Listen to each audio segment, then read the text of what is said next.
एक बड़े शहर में एक तजुर्बेकार और अमीर ताजिर रहता था। लोग उसकी ईमानदारी, सूझबूझ और अल्लाह पर भरोसे की मिसालें दिया करते थे। दौलत उसके पास बहुत थी, मगर उसकी दुनिया सिर्फ एक ही चीज के इर्द गिर्द घूमती थी, उसकी इकलौती बेटी। वक्त कैसे गुजर गया उसे खुद पता नहीं चला। जब बाल सफेद हो गए और हाथ कांपने लगे तो उसने सोचा, मेरे बाद मेरी बेटी को किसी का मोहताज नहीं होना चाहिए। मोहब्बत में अंधा होकर उसने अपनी सारी जायदाद जिंदा रहते ही बेटी के नाम कर दी। शुरुआती दिनों में बेटी और दामाद का बर्ताव अच्छा रहा, मगर धीरे धीरे दौलत ने उनके दिलों की जगह ले ली।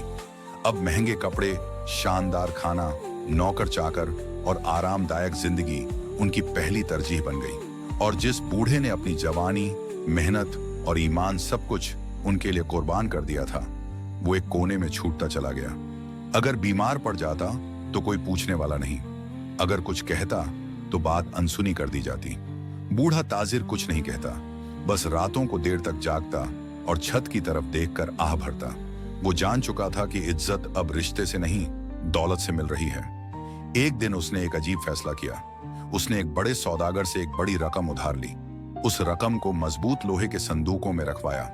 फिर बेटी और दामाद को बुलाया, संदूक उनके सामने रखे और बेहद सुकून से कहा, मैं अब ज्यादा दिन का मेहमान नहीं, ये मेरी उम्र भर की जमा पूंजी है।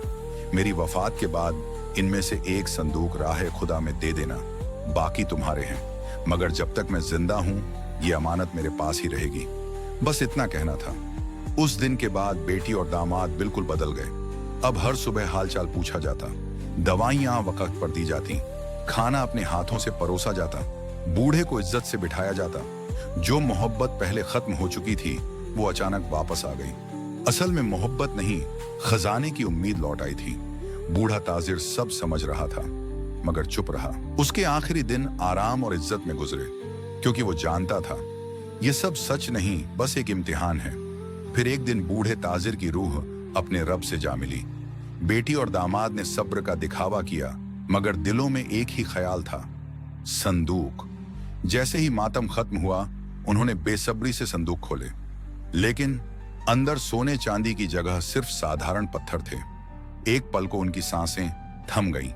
पत्थरों के नीचे एक तहरीर रखी हुई थी, जिसमें लिखा था, अगर औलाद जिंदा बाप की कदर न करे और सिर्फ उसकी दौलत से मोहब्बत रखे, तो ऐसी औलाद इन पत्थरों से ज्यादा कीमती नहीं। असल दौलत बूढ़ा ताजिर अपनी जिंदगी में ही वापस कर चुका था, क्योंकि वो मरने से पहले ये जानना चाहता था कि उसकी औलाद उससे मोहब्बत करती है या उसकी दौलत से।